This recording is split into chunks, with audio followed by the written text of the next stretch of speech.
Welcome, everyone. It's so great to see all over 150 of you who joined us today. It's amazing. Can everybody hear me? Yes. Okay, good.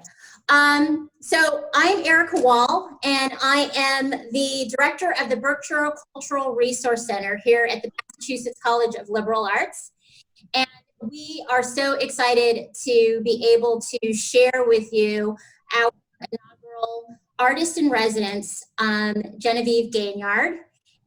And first of all, let me start by saying we are ecstatic. We knew that there would be a lot of people who wanted to join in the conversation, but we are just amazed with how much people want to be able to converse with Genevieve. So thank you all for being here. I want to point out a couple of other people. Genevieve, probably all of you know her, but you could wave to us, Genevieve, so we know who you are. Genevieve has been here in residence since the latter part of March in the midst of all that's been going on. So despite that, as you probably know, we've got Genevieve Gaignard, so we're really excited about that. She's the silver lining to all of this for us. In addition to that, we have Veronica Preciado, who is our Gallery 51 manager, and she's going to be moderating for us. I'll tell you a little bit of how this is going to work later on, but she is here, and she'll probably wave to us at some point too as she comes through that screen.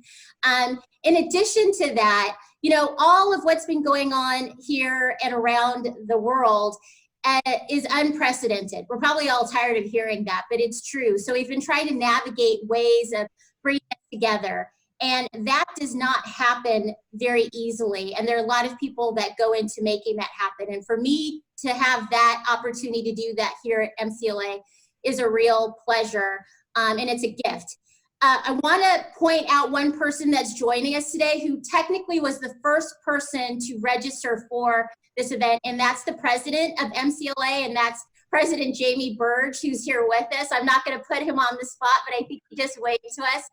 We are so grateful to have his support. He has supported us all the way through this, and I know there's lots of things that he has to do, although you are off the clock now. It's past 5 o'clock here, so we probably got you for a little while. We won't hold you to staying here the whole hour and a half, but I wanted to acknowledge you and thank you for all the support. Here as a liberal arts institution, we are part of the mission, and producing well-rounded individuals always acknowledges the arts, and we thank you for that, President Burge, and for joining us here. So we're really excited about that. So.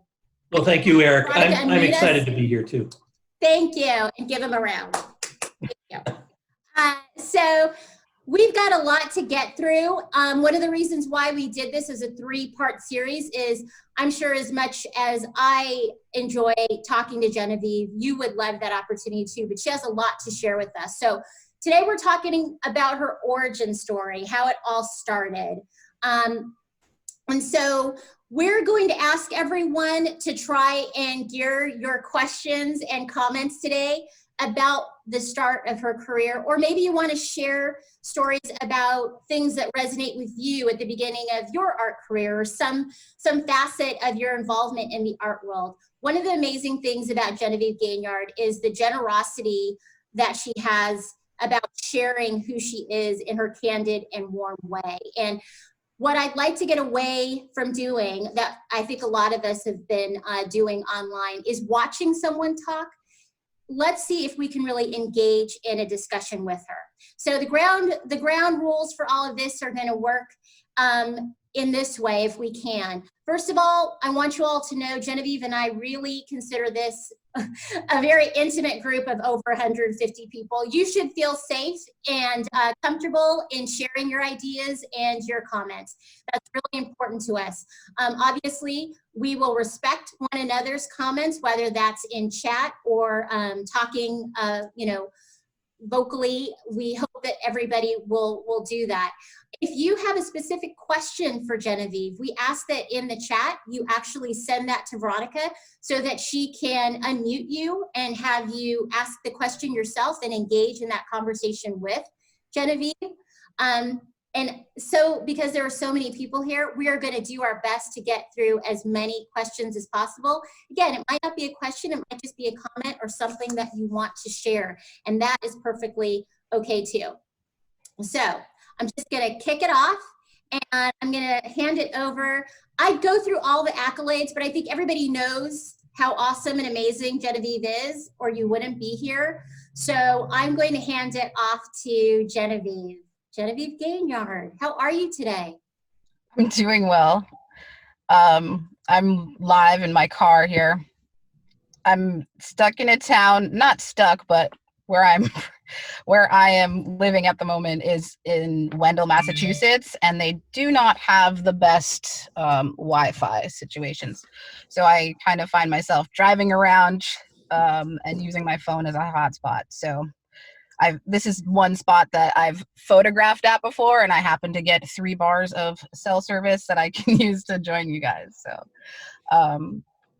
I thought I would kind of start by screen sharing some kind of early images of me, and also as I'm talking, hopefully I'll have a good flow to just like go through some slides to even just share what my work used to look like, which it feels really drastically different, So let me see how I'm going to do that. Here we go. I'm just going to mention, as Genevieve's getting her images ready, that what we most enjoyed is talking to her from her car. So I'm glad she's still doing that. Maybe she'll play some music for her as she leaves. It's already lined up. So I feel like a lot of times when I'm giving these talks, I'm literally saying the same story over and over again. So I'm going to try and make it not sound, I don't know, repetitive or whatnot. And maybe some new tidbits will get dropped as I'm talking. But I thought it would be cool to just like start off with this picture of me and my brothers. I often talk about my own personal story, but I'm one of 4 siblings. These are 2 of my brothers, and I have one other older brother. And I guess it's like a way of seeing maybe how I saw myself as maybe not fitting in, even from like an early age, kind of standing out as the redhead in this group. So I grew up in a small town not too far from where I'm parked right now called Orange, Massachusetts, predominantly white, mill town, and my mom is white and my dad is black. So this is kind of the baseline of what my work is kind of exploring. Didn't always know that's what I was focusing on early on, but that's kind of where I've honed in on more specifically what I'm kind of unpacking here. Showing you a little bit of my growing up. And, I was pretty like shy and quiet growing up, even up to high school, I guess, or even in early on in college. But it's funny when I look back at this particular photograph for picture day, my mom said that I could pick my own background. So she kind of dressed me up as you see here. And then I picked the background. And so this was my, my earliest work, I like to see it as, And I'd also like to mention growing up and being around most of the girls that had straight hair. And I remember before this photograph was taken, I asked my mom to cut me some bangs.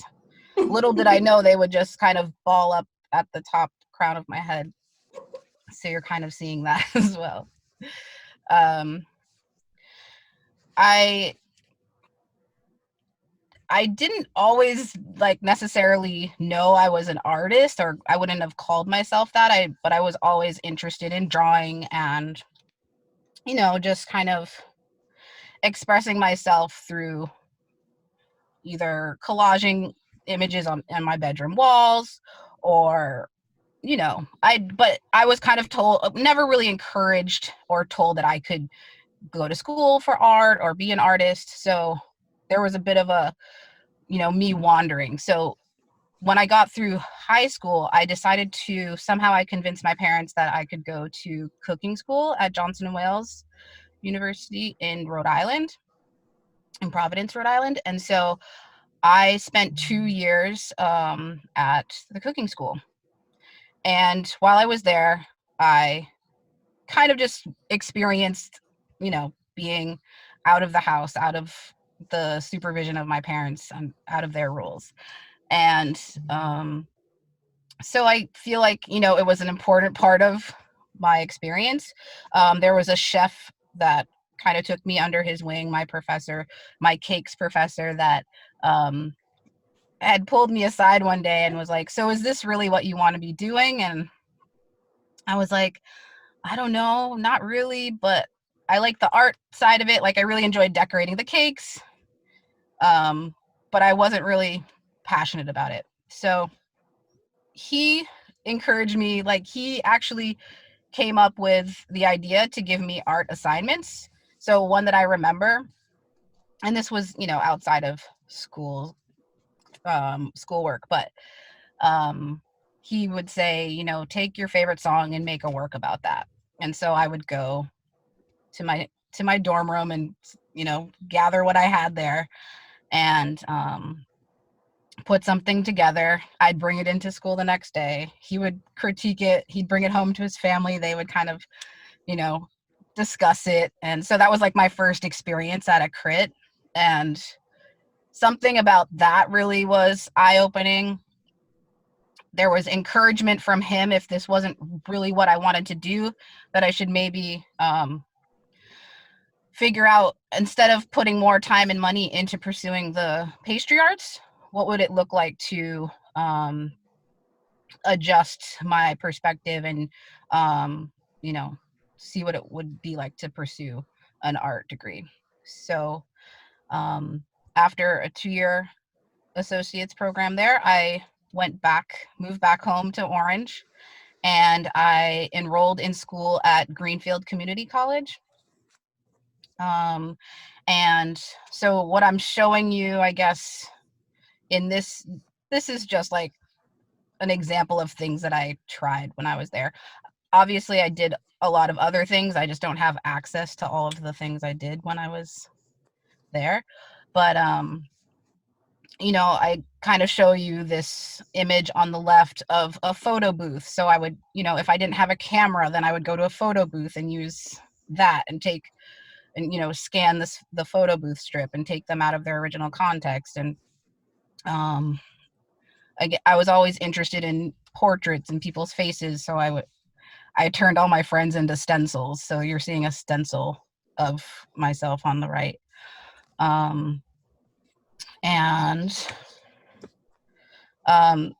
It wasn't till my first photo class that I had signed up for at Greenfield Community College, where I really, just fell in love after the intro to photography class, being shown a slideshow of different photographers and really falling for the work of Diane Arbus, and just kind of not only feeling like I wanted to photograph in that way, I think I connected it to her on a level of feeling like I might have been one of the people she would have photographed.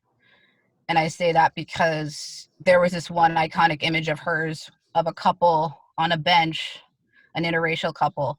And so I was like, if that interracial couple is kind of seen as how her work was talked about, being photographing freaks, if you will, then I kind of felt like I fell into that conversation. But, I was at GCC before digital was really a thing. So I was shooting black and white film. I wanted to shoot on the same camera that Diane Arbus used.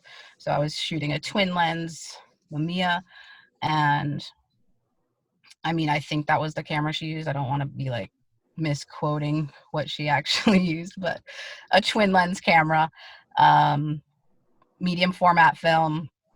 And so, you know, I actually went to Greenfield Community College for several years. I then transferred to Mass College of Art as a second semester sophomore. And while I was there, I followed assignments and shot in, you know, color film. And then after graduating from Mass Art, I then moved back home, and as a way to kind of keep that conversation going, or just keep moving in the mode of an artist, I would sign up for classes at GCC. I got a job working at a restaurant as a baker, you know, just so like some of the skills I acquired along the way were useful as I, you know, pursued the arts. Right.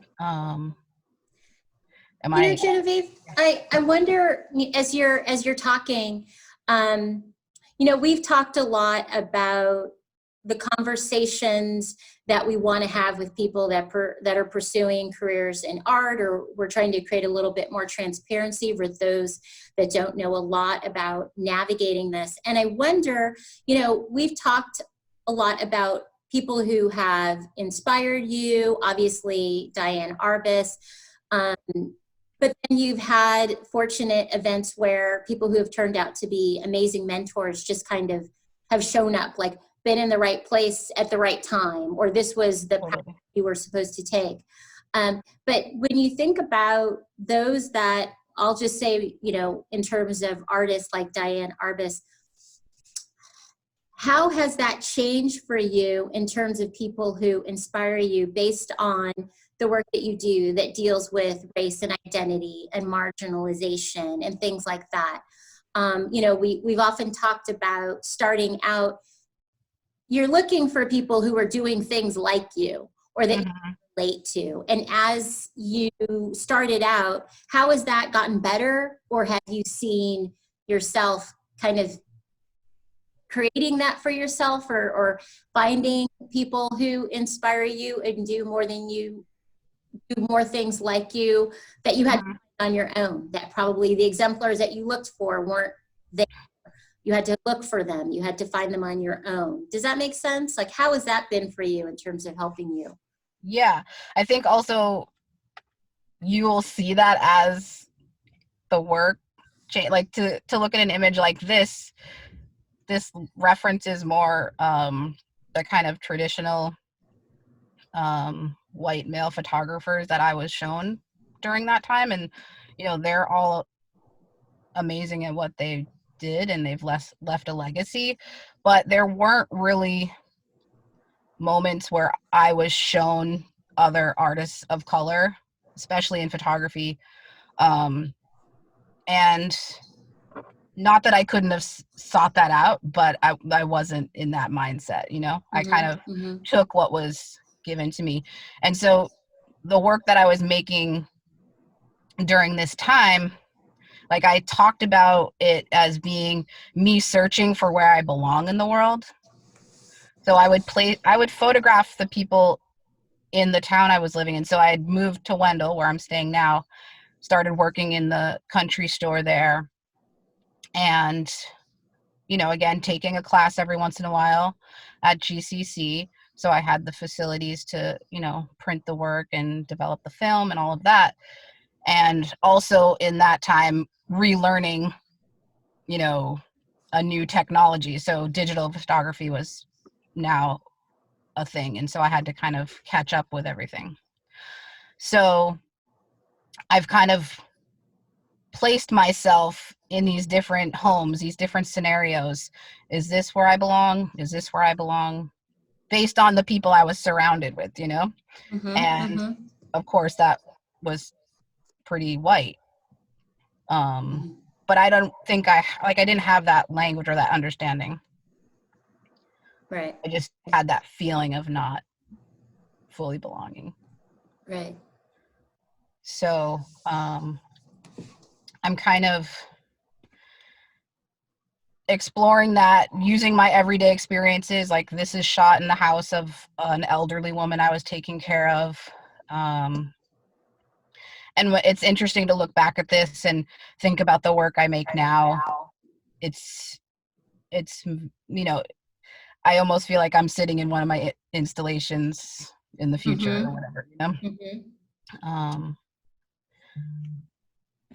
Here's a portrait of my mother hanging the laundry. Aww. Were your parents always encouraging and supportive, and was that something that was pretty instrumental for you? I think I wouldn't say they were super supportive at first. I think they were just my dad was more of a, have skills that you can make money. Right. And my mom was always very artistic, but never pursued it. So I don't think she was in a position to kind of necessarily encourage me in any type of way, but they were supportive in the sense they would show up and they would, if I was I have an assignment and I need you to hang up all the underwear and, that. So they would put themselves out there for me. Right. So support, just not in the maybe typical sense of it. Yeah, I always think it's incredible, the little things that make a difference, that help you to move forward. My mom told me, have you ever heard of the phrase starving artist? And then that was the end of the conversation. But it always comes full circle because look what happens. But I think at the end of the day, they just want to see how you're going to be able to support yourself and move on. So do you feel like you had a plan when you started on this journey? Was there a plan? Obviously, we've talked before about your goals of where you wanted to go for graduate school and why, but would you say that this was a plan, or it kind of evolved on its own and then you started to make decisions based on where things were heading, or would you say that you plotted? I was just kind of going through the motions. I didn't quite know, but like you referenced earlier, is that I've had these key individuals that really encouraged me, supported me, and would say the right thing that I would have to, process and then turn that into influence. So while I was at Greenfield Community College, Tom Young was my professor there that stands out as still to this day as a crucial mentor through my practice. Just kind of pushing me. And I remember him coming into class the first day and saying, I'm an artist first and a teacher second. So, he's going out in the world every day and doing X amount of shooting to further his practice. So those kinds of things were super encouraging. Right. But some, depending on where you are in your life, you might hear that and not take it in and use that in a way that's useful. But I also wanted to I think once I found something that I was good at, I'll do air quotes because that's all, I don't know. I felt like I found a way to speak through this medium. I felt like I wanted to impress him, or I wanted to make something that was impressing the other students in the class, and also something that I felt good about, whether I could articulate necessarily what I was trying to get at, I guess, is a different story. But one of the things that I think, when I talk to a lot of young artists or those that are pursuing it early in their career, or maybe even a little bit farther on, is this idea of I think we all know that pursuing an art career is not for the faint of heart. It's about the marathon. It's not a sprint. There are lots of different ways to define success. But when you first started out, what were you thinking the end game was? I'm starting this, I'm here now, but one day I'm going to. Yeah, I think I mentioned this in one of our previous conversations. I was at Target one day and I ran into another one of my professors from Greenfield Community College, and he was just like, "So when are you applying to grad school?" And I was just like, "Oh, didn't know that was an option for me." So it just was like one little thing that put the bug in my ear, and then I ran with that, you know? Yeah. So I've had these moments where certain things were said or presented to me that I was aware enough to follow through with that thing. Mm-hmm. So then I just started to look at what were the best photo schools, or, you know, what were rated the top photography programs, MFA programs, and it was kind of boiled down to Yale and RISD. And I had already lived in Rhode Island, so I was just like, oh, well, then I'm not going to apply there because I don't want to live there again. And everyone's dying to live in New Haven, Connecticut. So um, I started to like kind of shift my focus on applying to Yale. Another friend of mine, that I met at Greenfield, she and I kind of encouraged each other. We both wanted to apply. And I kind of chickened out at one point, and she wanted us to apply at the same time. And I was like, I honestly feel like I will be so bummed if one of us gets in and one of us doesn't, that I didn't want it to be. And I don't know, I guess I just didn't feel confident enough at that point when she applied. Mm-hmm. But I was right there with her. Like, you know, I went down for her interview with her and, you know, just kind of shadowed her experience and just taking notes. This photograph that we're looking at right now is shot in the pool where the critiques for the photography program take place. And I like went down there for an open house and weaseled my way in there to make a photograph. So it's like setting it up. This is me looking at the scene of like where this happens and making like almost it become a reality. Mm-hmm. Mm-hmm. In this like semi cheesy manifesting kind of way. That's not cheesy. I often wonder, you know, when you're like, as you said, you thought about, I don't want to apply at the exact same time as my friend, although this is part of the plan. At the beginning, did you always feel like you had momentum, yeah, I'm going to do this. Or were there ever times at any point where there was just like, you know what, forget it.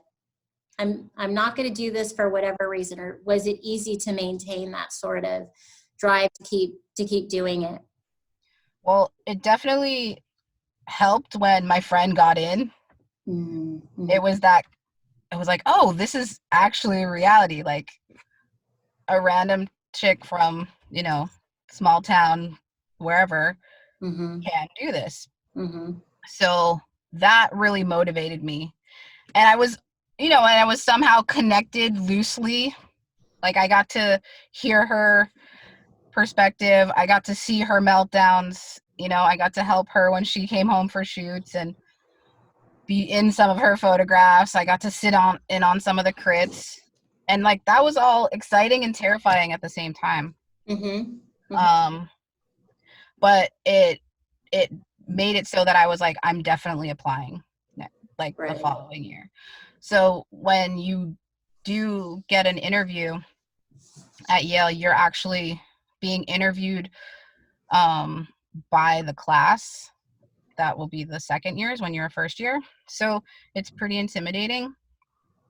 And I walked into so I applied, I got the interview. I walk in with this makeshift box that my mom helped me make out of cardboard and yardsticks. And all of these images were printed really long, almost, 5 feet long, maybe longer. And so I walk in with this strange box, and the first thing that Todd Papa George asks me is, who ordered a pizza?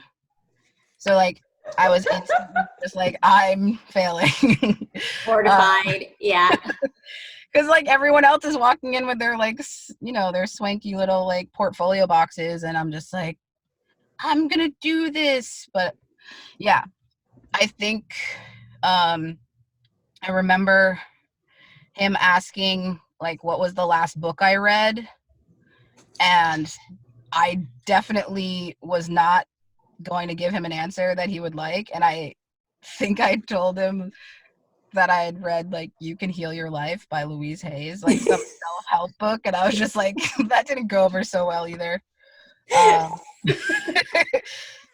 He wanted just heard that story so many times about people like, yeah, and then they asked me what book I read. And I was like, John Grisham? Yeah. Usually doesn't so. Don't say You Can Heal Your Life. He was like, you've got some more healing to do. Come back in a year. So yeah, that was what I said. Needless to say, I didn't get in. This is the photograph I took of myself when I read the email that I did not cut. And I honestly had this like screw photography like feeling come over me. And I just like, I felt defeated, but I didn't stay there too long. I was just like, I'm just gonna start making different kind of work, I guess. Right. And all those images I showed previously were part of that portfolio that I showed. But then I started shooting digital, and this is two examples of these almost like reference to the photo booth strips that I came up with, that I felt kind of told these abstract stories. They were printed quite large, like the panoramic images, but I would just shoot random things, and a lot of them felt like snapshots, and then later on I just kind of rearranged them to kind of create these moments or ideas of a potential story, so and then I also started making these really cheesy lip sync videos, recruiting folks from Wendell to, I was working at the country store still, and I would be in the back making a pizza or whatever, and I'm listening to my music, and I would have this idea like, oh, this Chris Brown song sounds a lot like the same beat of this Rihanna song. And it was around the time that their relationship drama went down, and he was, abusive on her. And so I had this idea to make a video about their drama, but set in the location that I was living in the woods. Okay. I don't even have the link to that. I don't even know where that lives anymore, but I was just kind of changed maybe my focus. I just stepped away from the traditional, I guess. Right. So I remember showing, reapplying, getting an interview again. I did get waitlisted that first time. So there was at least that kind of encouraging note that, get back out there. Right. What you can bring us next year. Right. I showed up with that same ridiculous pizza box, if you will.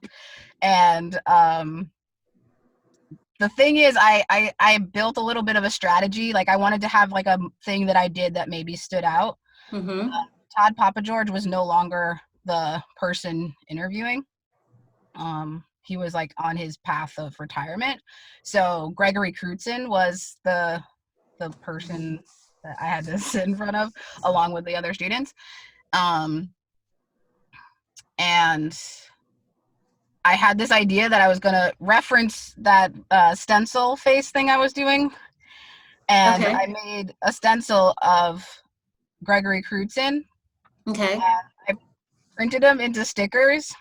And I printed a giant one. I put the sticker of Greg on the box of my portfolio. And cool. And then I put that down, and everyone was kind of like, oh my God, like, what is that? So it was a way of like almost showing my personality. I don't know, like there's always like some way you can kind of make a gesture or do something that will have you stand out, whether it's something you wore or whatever. You said something crazy, like hopefully you read a better book than I did. That book was really helpful for me, actually. I bet it was. I bet it was. But as like I saw some of the students take out their phones to take a picture of it, and I was like, oh, don't worry, I brought you all a sticker of Greg Smith.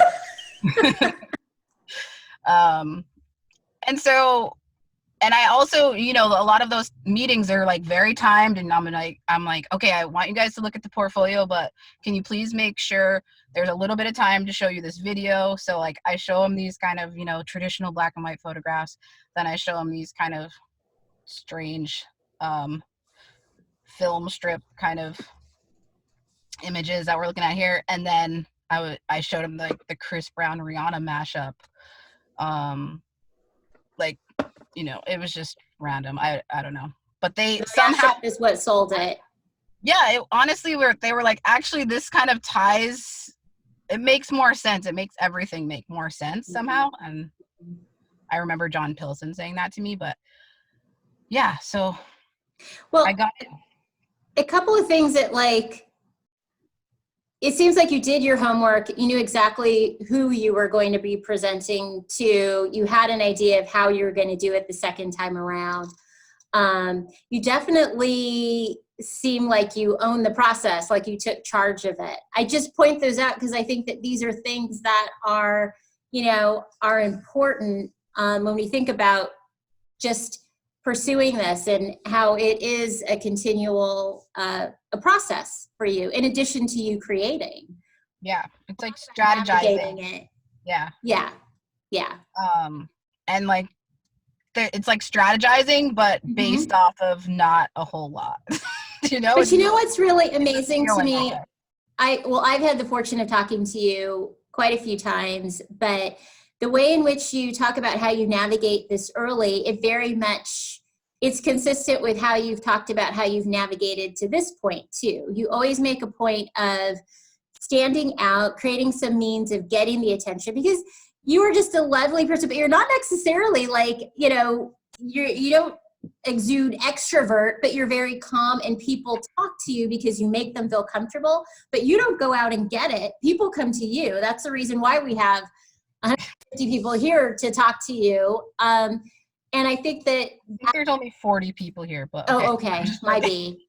But the point is that it's always rooted in the work, but it is a process to sustain that. It's not just sustaining the practice, it's sustaining the way in which you navigate how you are an artist, the credentials that you secure, how you create a network and a support system and patrons and collectors. I think it's consistent all the way through. I guess my point is it starts out like that and it continues like that. Yeah. I think, there's very little ego.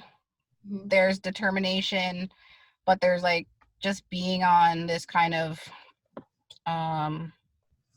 just like on a humble level, just knowing that, you know, hopefully I can give back in the same way that the people that have influenced me along the way have helped me out, you know? Yeah. So. Exactly. Okay, tell me about this image because I love this one every time I see it. Yeah, so I'm showing you just me flailing and making stuff at Yale with no real rhyme or reason. But I don't know what crit it was, but it was pretty early on. I would often go to the painting critiques after the photo critiques. They were on the same day, but like slightly maybe different times. And I think seeing the community of students, particularly the students of color, making work about their Black experience clicked with me to realize that I also had a story to tell there, but I didn't quite know where to start with that. So I just started making all sorts of random things, which I'll show you as we're going. One of the random things I made was I ripped off this picture by Gary Winogrand. The original image, these two, you know, people will say they're a couple, but I believe they were like models, or, you know, they were hired to take animals around the community or the zoo. I don't really remember the backstory. But anyway, this interracial couple, as it appears, were carrying chimpanzees dressed in clothing. And I remember Todd giving a lecture about Gary Winogrand's work. And when this image came on the screen, I, you know, obviously I was taken aback. And I also, the way he kind of nonchalantly talked about it bothered me. He said, well, the way this was talked about is this is what you get when these two have kids, you get chimps. And then he kind of just went on to say the next thing, you know. He was friends and very influenced, I think, by Winogrand. So he was having this kind of emotional thing while telling about his work. But in this moment, I was trapped, you know, with what he said about this image. And so I was like, well, I'm just going to take this image and put me and my brother's heads photoshopped onto the bodies of the chimps, because this is actually what you get, or a version of what you get, you know, just to like, so I think a lot of times I create work based off of something that's frustrated me, upset me. It wouldn't really, I don't think it really would have made a big difference if I stopped Todd in his, you know, in his lecture to say, I don't really think that that's, you know, how this should be talked about, or whatever, you know? Right. So through my time there, and I think something I still continue to do, if something's irking me or bothering me, or, you know, there's topics happening in the world like I want to address, I can best vocalize it through the art.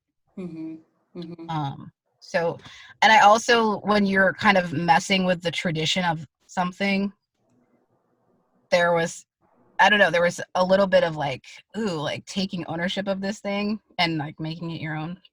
That felt cool. Right. Sometimes I would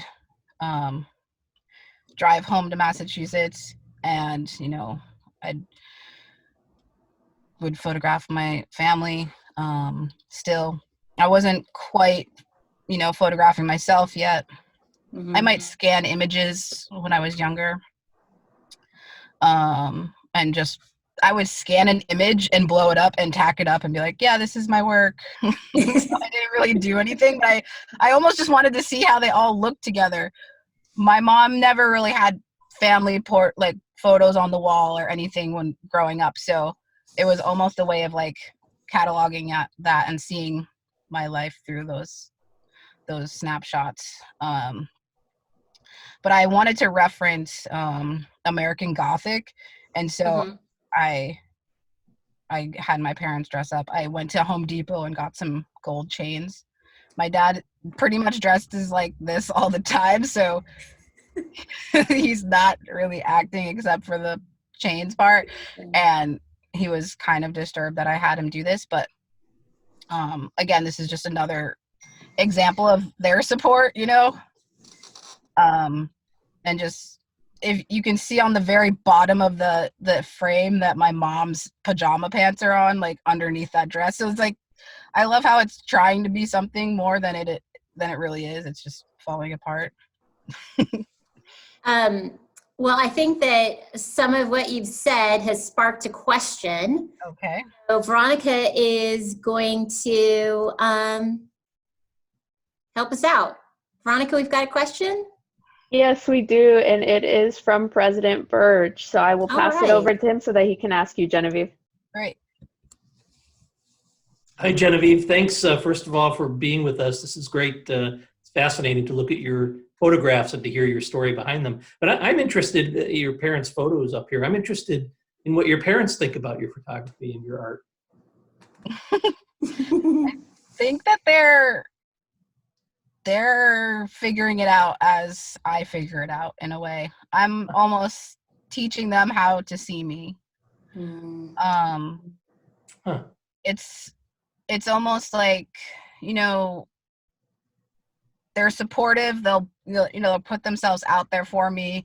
My dad would buy me a box of paper to print, like those kinds of things. But I don't think they quite knew what I was getting at. And I remember, a couple years ago, there was a write-up in the New York Times, and my dad was like, "Oh, I totally like understand what you're doing now." And I'm like, "Oh, you needed like them to do that, Yeah, it can be like that. Yeah. So I don't know. I think they're on the journey just as much, but I think I'm teaching them in a way like what I needed when I was younger. Like there Yeah. wasn't a lot of conversation about the things that I'm, interested in, and I want to present work that is used as a tool for people in the future that, feel like they can find their voice, or at least a jumping off point to start these conversations about race and identity and class and femininity and all that stuff. Yeah. Thank you. Of course. And we do have another question as well from Taryn Jordan. So I'm going to unmute them right now, and I believe they should be able to ask their question as well. Perfect. Thank you so much. And thank you for pulling this together. It's been really great to kind of hear you talk about your background. Really, my question is I'm curious about your culinary background. I'm a daughter of a chef. I just finished my PhD. I'm an academic, and I wrote all about soul food. And so I want to know, like, how has your culinary artistry influenced your work, especially thinking about your parents' advice to have a skill that makes money and your mother's everyday artistry. So, like, really my question is, how has cooking and baking, your skills in that very kind of solid skill set of like material making influenced the progression of your work? Yeah, that's a cool question. Mm-hmm. I don't know if I have really been aware of it, but I can remember certain projects that I did, especially at Yale. Like I did this series of shoes. So I was essentially decorating shoes in a cake-like way, I guess. That's great. But yeah, I think it's always been that way of, it was always like a thing that I could always fall back on. I made wedding cakes for friends and things like that, but it was never like the act of that thing. I think I was supposed to be there at that time really to just realize that I needed to like go back and like really listen to myself, and like if you're passionate about that thing, then how come you just kind of let it fall to the side, just because someone else said this or that,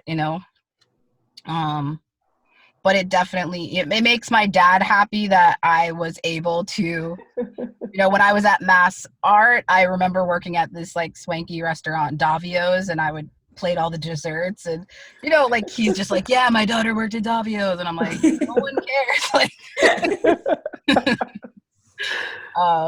I don't know, that's not really, but yeah. No worries. Thanks for entertaining my question. I was curious. As a fellow cook myself, I was like, that's an unusual detail about your work, because obviously you're working in scenes domesticity in the home. And so, there's something really compelling there about cooking as being the basis of your artistry. But I can stop. Yeah. So. No, I think there's definitely some things, if I allowed myself to focus on and unpack that a little bit, I think you're definitely onto something. And I really appreciate your whole color scheme and background. As this image is like up on the wall too, I'm just like, ooh, everything's like yellowy and amazing right now. You gotta make Zoom a little flashy sometimes. Cool, thank you for that question. No, thank you. Yeah, so this is this slide is me again photoshopping myself on the character in this particular B movie. Sorry, there's a train going by in the background here. So, I was kind of really figuring out that I wanted to explore what it is to be this kind of in-between kind of person, I guess. I stumbled across this old film, and something about what was written here really resonated, and like was just like, yeah, that's how I feel. And so I just, I would just kind of insert myself into these scenarios, and I wasn't doing a whole lot, but sometimes it's just like just seeing it and putting that on your story to kind of get a little clarity, I guess, in a way. Mm-hmm. This was part of a bigger project that was actually an entire magazine titled High Yellow. Mm-hmm. And yeah, sorry. The next slide is basically the first characters I did of myself while I was at Yale, or the selfies, self-portraits. If you go on Vimeo and you just type in Genevieve Gaignard, you will find that these next 4 characters also have a lip sync video with them.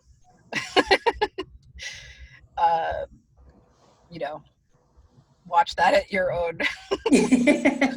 Oh, we will. Don't worry. I was like, I'm not going to share that on this slideshow, but you can see that.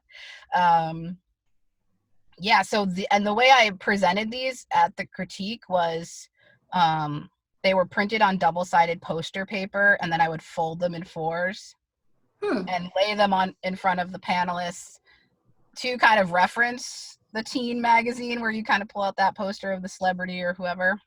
Okay. And again, it's like acknowledging, seeing yourself, seeing someone like you in this setting or in this pop world, I guess. And really just kind of referencing almost the people around me. Sometimes it was a reference to like an aspect of myself, but I would almost dramatize the stereotype of it. This was shot. I've not seen this one. Oh. So in each of the settings, I've shot the photograph and then I've lip sync the same song for each character, and then they're kind of all playing at the same time. Oh, okay. Yeah, so it's a real shift, Genevieve, for you to get in front of the camera. How did you, a lot of this, I think, it seems like it's such a process of, you talked about your parents not talking a lot about like who you are, or, kind of this idea of what, a mixed family is like, or that experience. And so almost this idea of reconciling it through your work, but also it seems like you unearthed so much that I wonder, how did you decide to put yourself in front of the camera? And did this kind of spark any conversations with your family or things like that? Or did you kind of just do this very separate from them? Yeah, I think it helped that I was away in a different place, but I would often go home to shoot some of this stuff. But I remember an interview I did where whoever was, interviewing me, asked me like, well, how do your brothers identify? And I had this moment where I was like, well, based on how they present themselves, like that was my thought in my head, I guess this one goes more towards the white side and this one goes more towards the black side.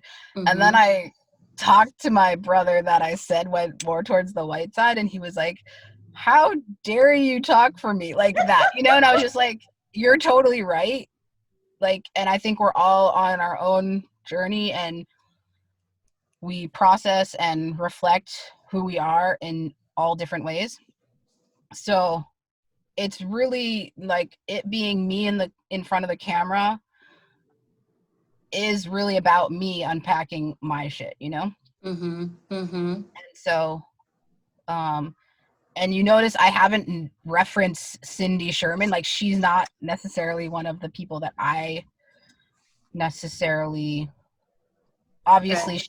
her practice was presented to me, but I wasn't inspired or influenced by her in an obvious way. Like I would still feel like I'm more on the Arbus wave than I was on Cindy Sherman wave. But that also was a thing that got brought up a lot during my critiques. Do you know Cindy Sherman? Or, this reminds me of Cindy Sherman. And I'm like, yeah. So now I'm going to make something totally different that is still about the things I'm saying when I put myself in front of the camera, but just in a different way. Right. I don't even know if I think I have like one more slide. Okay. Oh no, I have some of my early collage work, also made at Yale. Okay.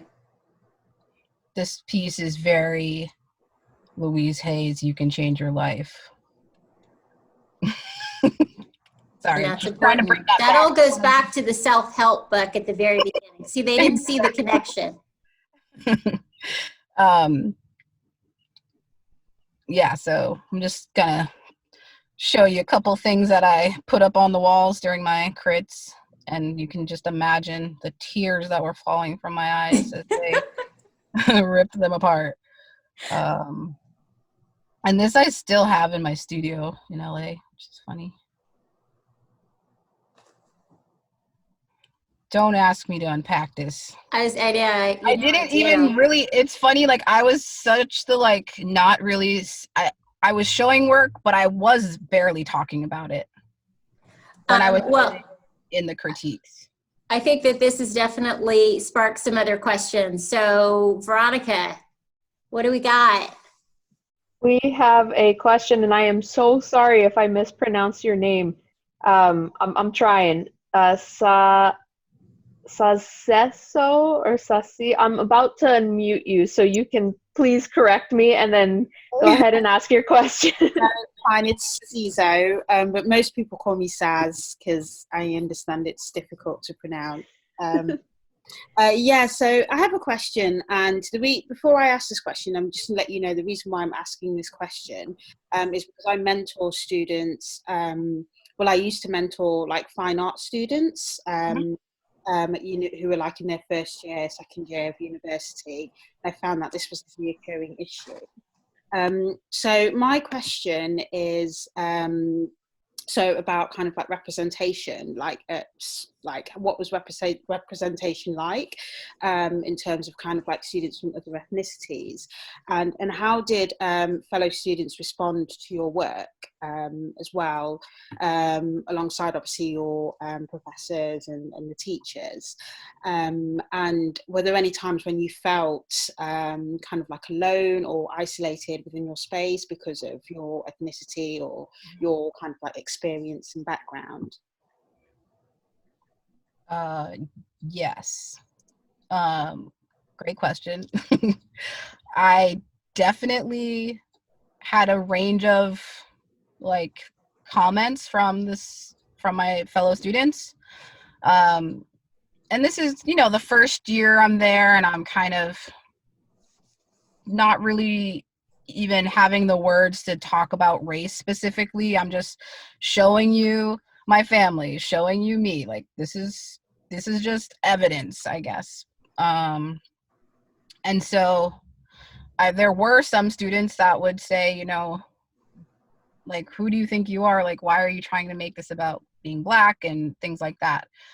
Which there were less people saying that kind of stuff, but it was there. And of course, no matter how much positive information you're getting or feedback you're getting, you're kind of going to hone in on the thing where you're just oh, again, I'm not accepted. They're not seeing me. And so there's always going to be that struggle. Even as I continue to make work, I'm pushing the boundaries on what things people think should go together or be talked about in a certain way. So I feel like that's something I'm always navigating. And as students, just letting them know, it's not necessarily it gets easier, but you become more, I guess, clear in your story and your path that you can at least have a conversation about those things that seem difficult. Am I kind of making sense about this? Yeah, no, I totally get where you're coming from. And again, one of the reasons why I wanted to ask the question about like how your fellow students kind of like responded to your work is because some of the students that I would mentor felt pressured. Well, one particular student felt pressured to kind of like water down her work because the criticism that she received from her fellow students, she found were quite harsh. And because she was addressing race, it wasn't like directly, but there was the race element in her experience. And her fellow students were quite offended, or they spoke about how it made them feel uncomfortable. So she then felt pressured to kind of change her work. But there was also this thing of like representation as well. Like there weren't many, there's probably out of maybe 500, 600 students, maybe 3 Black students on the course. As well, and the history of like Black artists or like mixed artists or artists from just different backgrounds wasn't really explored Right. the curriculum at this particular art school as well. So yeah, but no, I think it kind of boils down to like being passionate about the thing that you want to get out there. And I guess I always think of my work as asking questions opposed to being like, these are straight up statements. This is what you should believe. This is how you should perceive it.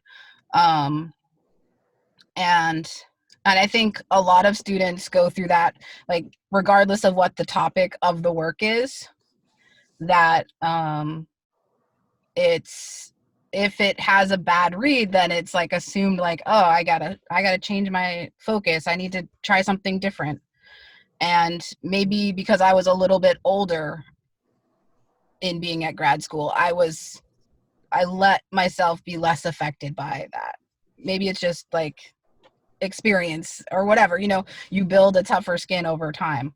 And I often would say, filter out the stuff that didn't work from that critique and what actually resonated. And that's the only thing you really need to hold on to. Yeah. So thank you. Thanks. I see you, Jamal. Yeah, I can go back to the shared screen. I have a couple more images. Thank you for that question, though.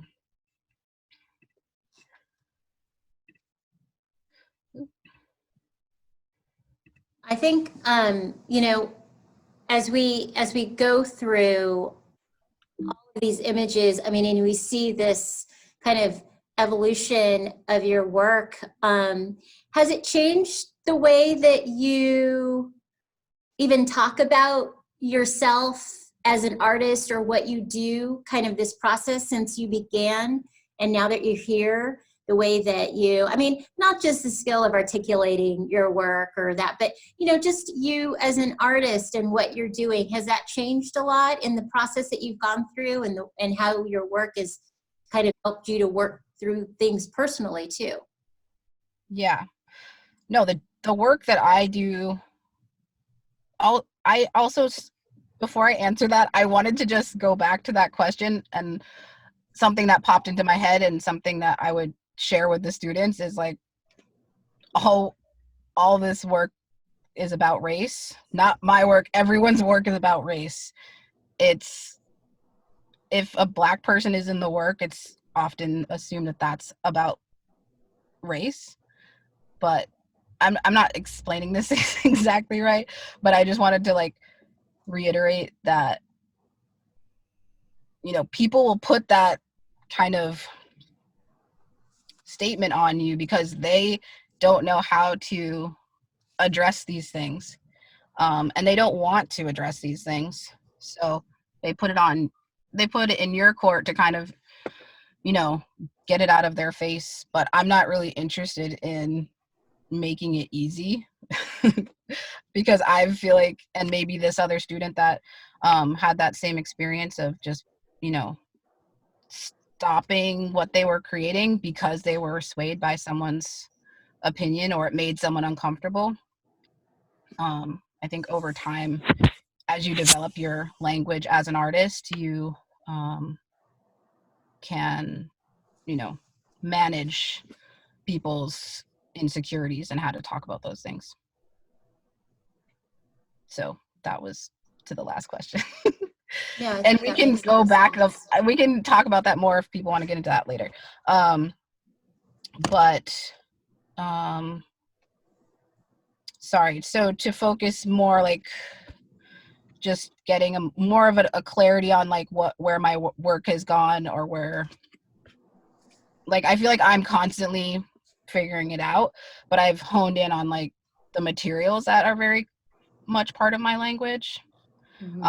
You're looking at a photograph of me sitting in one of my critiques at Yale, and that's my second year. I feel pretty confident in that image. I like, I can remember how I felt in that, and I'm showing work that just is really not even what I'm doing now. You know, it's just interesting to look back at these things and just be being okay with the journey. And I think a lot of people think, as I thought, like, oh, I'm going to go to school and then I'm going to become a professor. But I don't really have that professor vibe, as you can tell as I'm talking to you.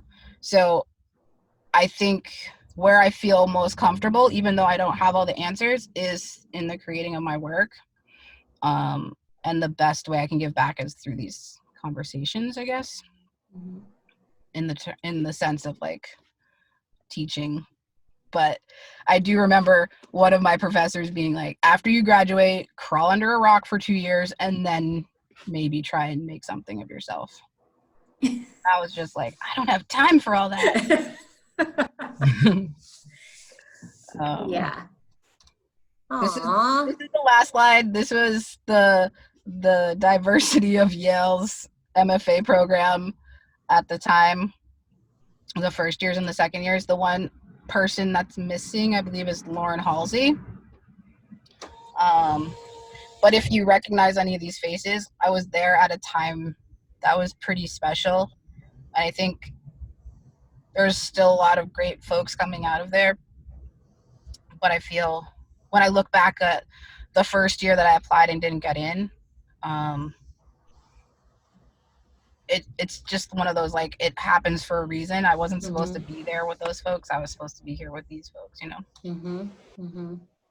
So, yeah, I'm gonna stop sharing. Yeah. Open up to more questions. It's so funny because I can see my friend Jamal. So I just want to laugh, but it's so cool to see all of you. You guys look amazing. They do look amazing. It is a good looking crowd.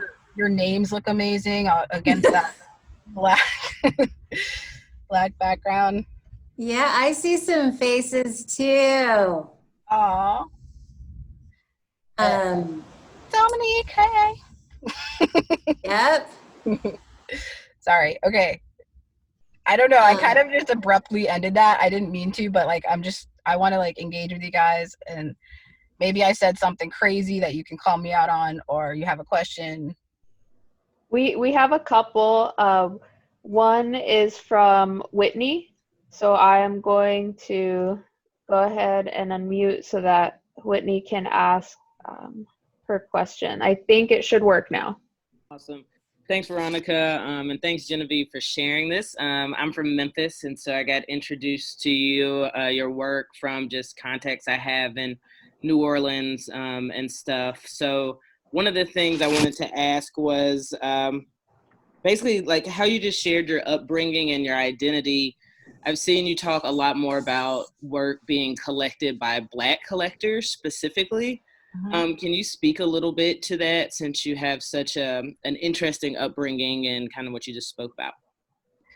Yeah, so more recently, I made one work specifically that made a statement about selling to Black collectors. That kind of ties in more of like what I've learned from being in LA, and like learning more about my practice and learning about, you know, Black stories being acquired by Black folks. You know, these stories, or our stories, so like haven't been told. It's more recent that, you know, people are paying attention to artists of color. And at the same time, through mentorship of some of my collectors, I've learned that it's also a struggle for them, the collectors of color, who don't always get access to these works. And in that statement, it doesn't even mean that, you know, Black collectors only want to collect art by artists of color. You know, like, it's kind of like just make things accessible. So it's like more of a even playing field. And I also think it's important to me, where I kind of go back and forth. A lot of times I think I'm making this work for white folks to like face this kind of reality of how warped the world is. And at the same time, it's celebrating Black stories. So I want it to kind of live in all of these places, but I also want to make a point when you get to a certain part in your career where you can advocate for where your work lives in the world. Like, I'm using that platform now because I have more of a reach. So again, that was almost like one of those, creating a work that starts more questions. I don't really know what, you know, like that statement is so layered. Where are all the Black collectors? I don't know them all. Do they feel welcome in these spaces, you know? And mostly no. So like, where can the shifts change? It's not necessarily with the artists, because we're like open to having our work collected by everyone, but I think it's, you know, it starts with the galleries often, and having them set up scenarios where they're reaching out and welcoming a particular collector, giving them, you know, early access to seeing things before other people do, because often, you know, the higher ups, the white higher up collectors are often given those opportunities. So I just kind of threw that out there as a way to start a dialogue around where that could shift. Awesome, thank you. Yeah.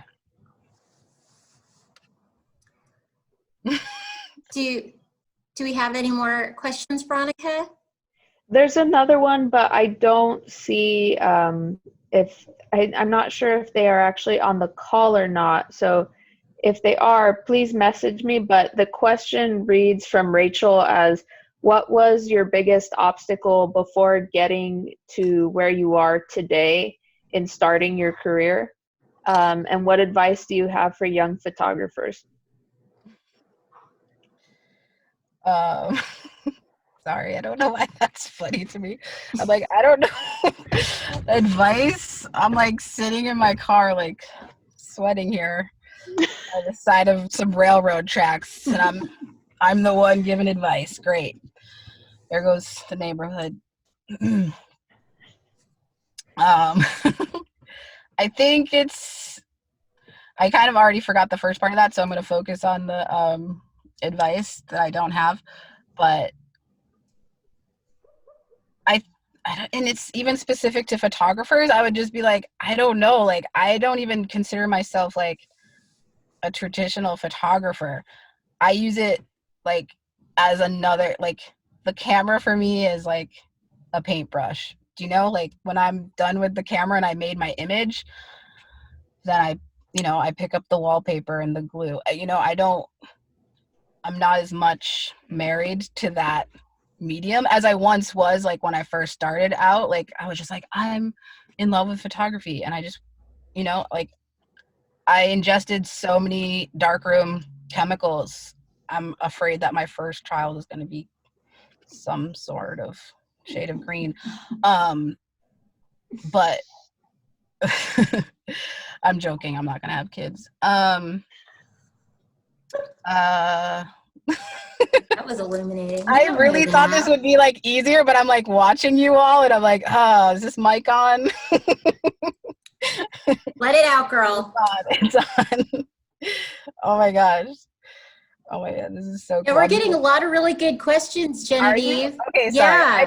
I didn't answer that last one. I don't have any advice really, like, but maybe you can pull from my story. Okay, I would say watch and learn. That's it. Watch and learn. And then I go like this. We got a question. I love this. Hi, Genevieve. What's it like to know you are going down in history? Exclamation point, question mark.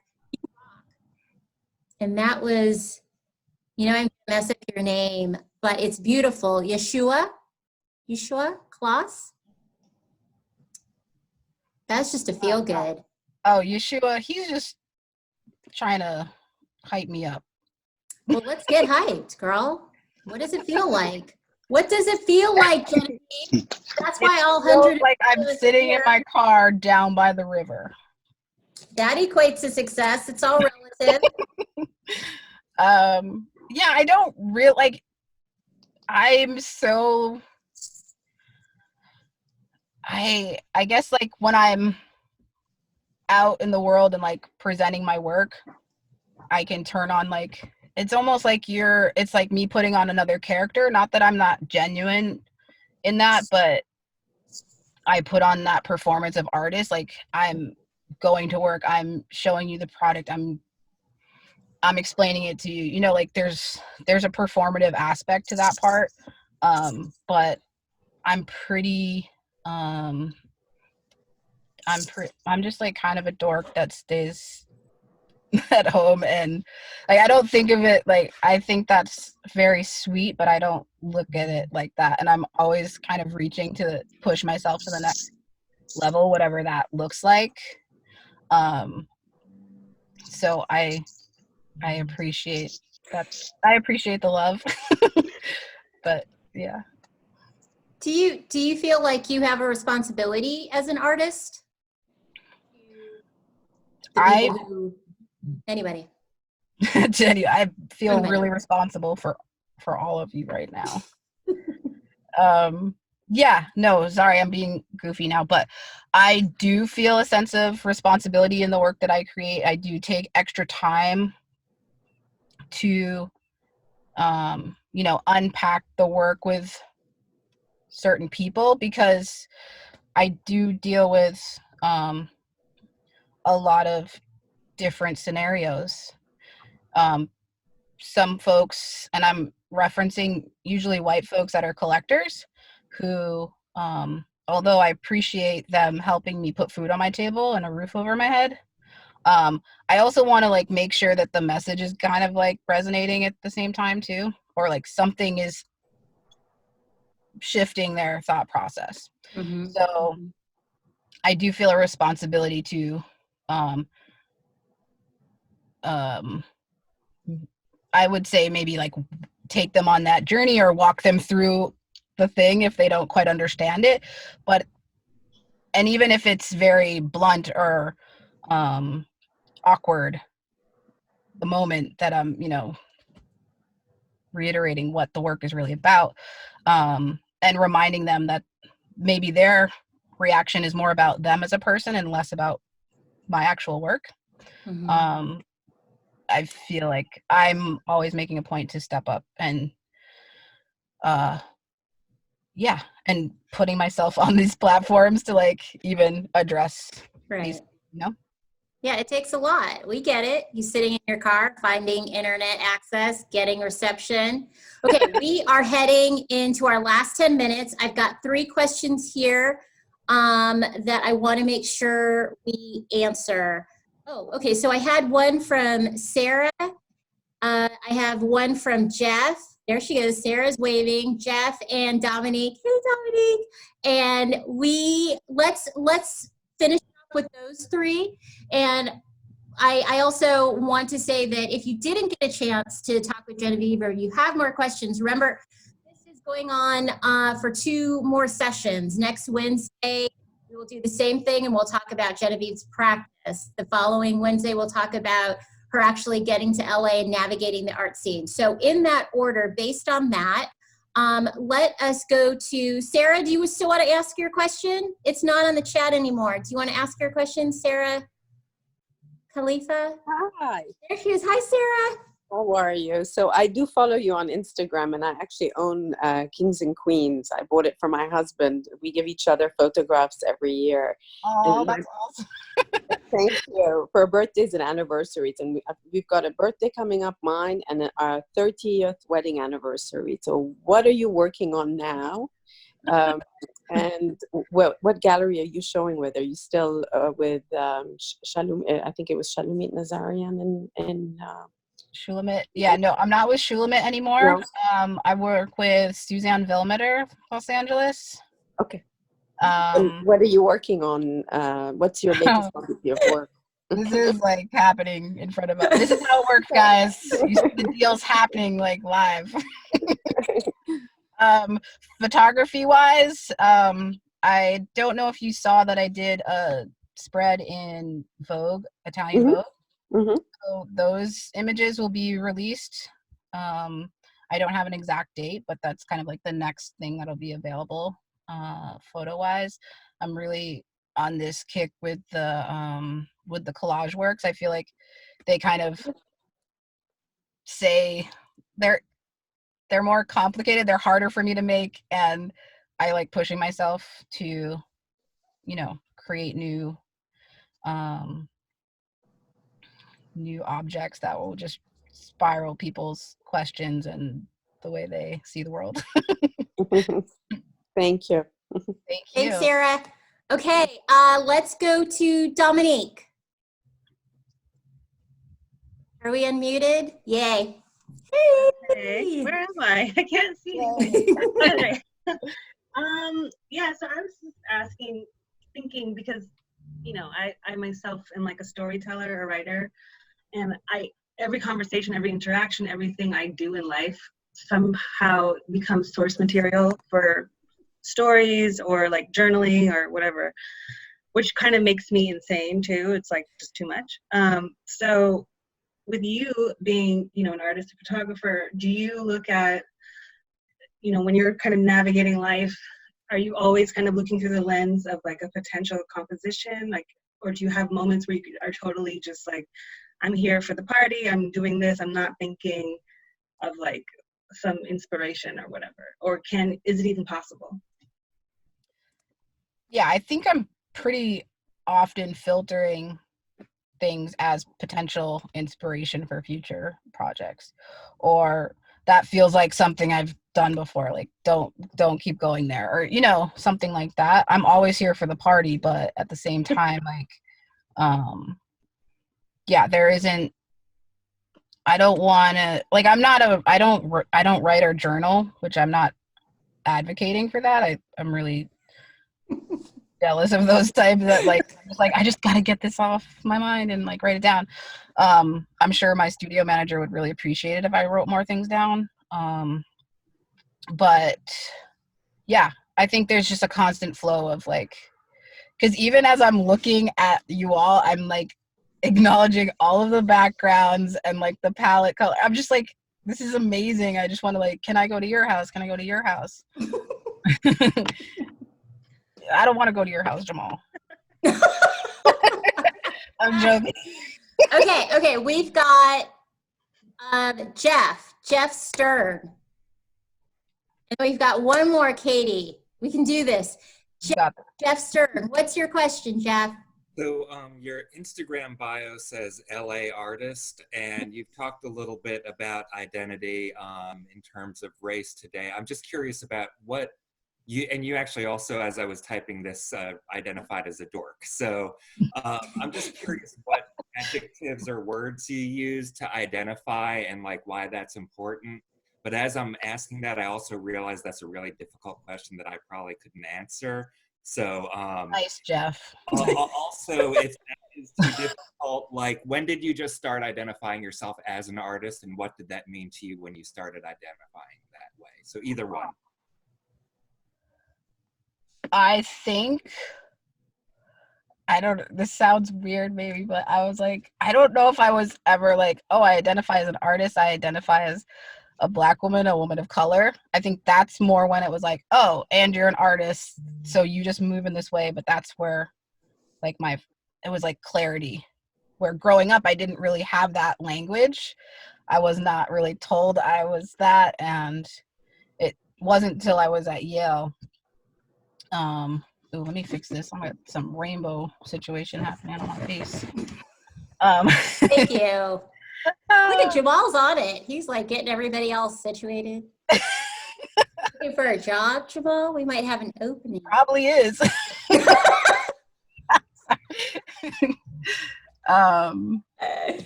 Yeah, I don't know. Does that make sense? Like, I don't think it was really like, I feel like, yeah, I've always been artist, and that big label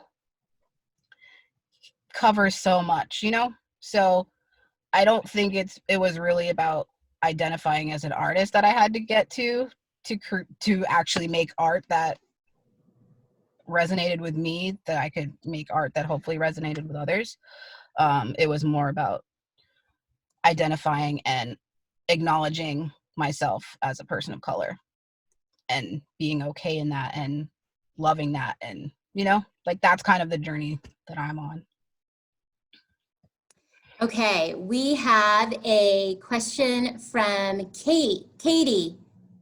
I'm not going to attempt your last name, Katie. It's beautiful, but I don't want to butcher it.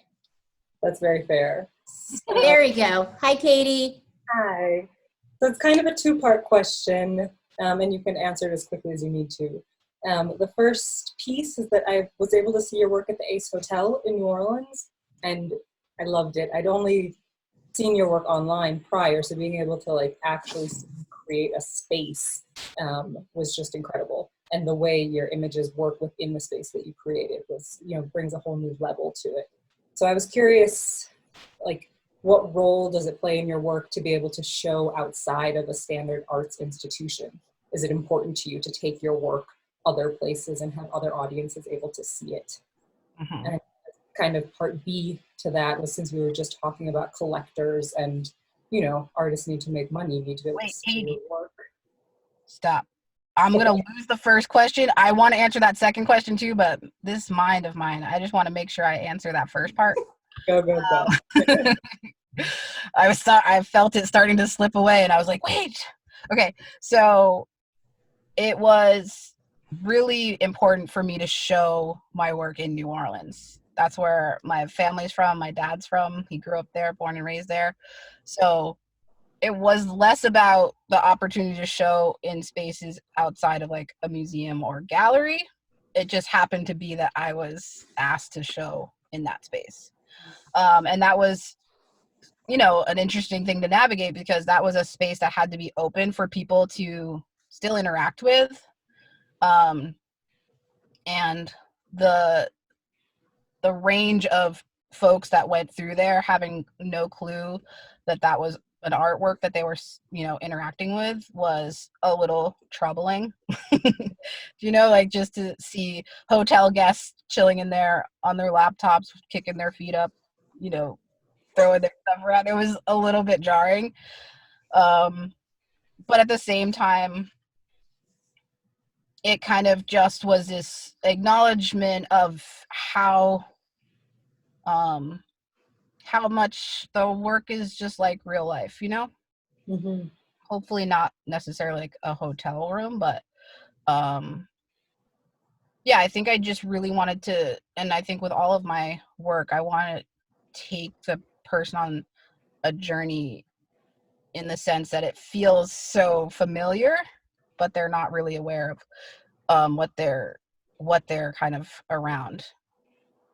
Because I don't know if you remember, like surrounding the ceiling of those rooms were the outline of the slave ships and how people were laid out, and to just see the guy nonchalantly kind of sitting there, and like it just is a perfect metaphor for like the reality of, you know, how America is, how the world is.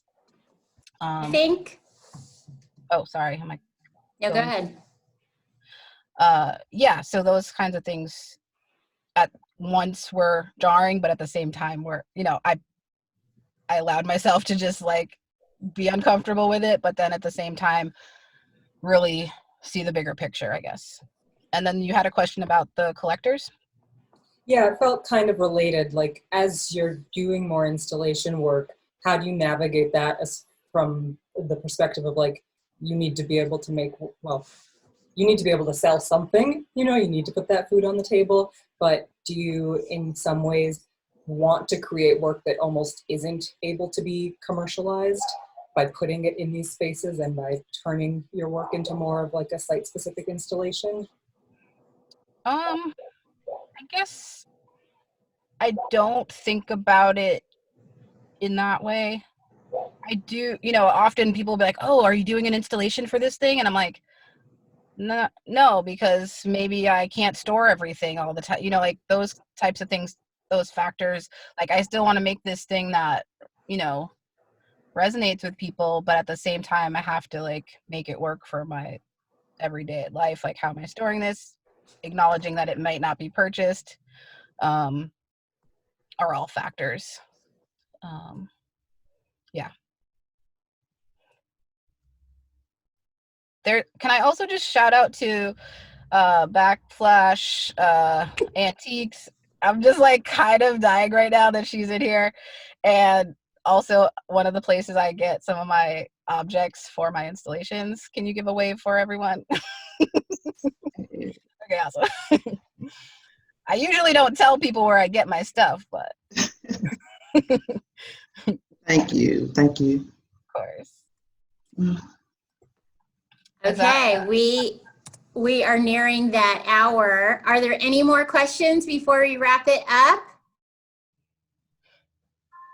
Okay. Oh, Crystal K. Yep. Crystal K. Crystal's coming in strong at the end here.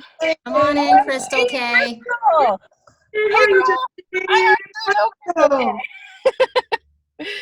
How's Wendell?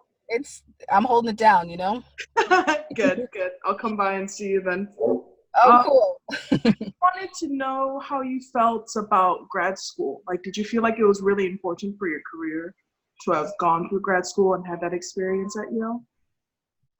Yeah, I get this question a lot. It really, I'll focus on me. For me, I needed it. I need it for all of those moments of like realization and like seeing myself through other people and how they were creating. I needed that community of people that were there at that time to push me. So yes, for me, it helped. A lot of collectors pay attention to artists that are investing in their own career in that way of you know, putting the money forward to get yourself through grad school, which I'm still paying to this day. But I know that varies for everyone. And if the work is good and you're a hustler, you don't need it, you know? So there's really a few there's, you know, different things in between there. And maybe you don't want to, your path doesn't look like mine. You don't want to be in the galleries. Maybe you want to teach, or a different varied goals or jobs that you could, you know, pursue that are under that blanket of artist. So you really kind of just have to like listen to your gut on that one and not stress too much about the bills. Just make a regular payment every month and you'll be okay. And that is practical and sound advice on which we can close on. Just make a little payment every month. I think that's good advice, Genevieve. I want to thank everybody for joining us, and I hope that you'll join us again next week. Genevieve's going to put on some tunes to, you know, see us out. All the folks that came out, we are so happy. I want to thank a couple of people. I want to thank Veronica Preciado. I want to thank Aaron Thompson. I want to thank President Burge for keeping us in business. But most importantly, I want to thank all of you for participating. And again, give us suggestions about things that we can do. You know, we're all ears. But most importantly, I want to thank Genevieve Gaignard and her lovely and talented self for putting us present and sharing her work with us. Excellent. And thank you, Genevieve. This was great. Thank you. And yeah, we love the questions. Keep sending the questions. Let's make this an ongoing conversation. When Genevieve's done with this series, Genevieve's going to keep talking with us every Wednesday through August. But we've got lots of other things planned. So again, everybody stay safe, stay happy, be well. And we hope that we see you next Wednesday, 5 o'clock Eastern Standard Time. And take care. Thanks, Genevieve. Thanks, everyone.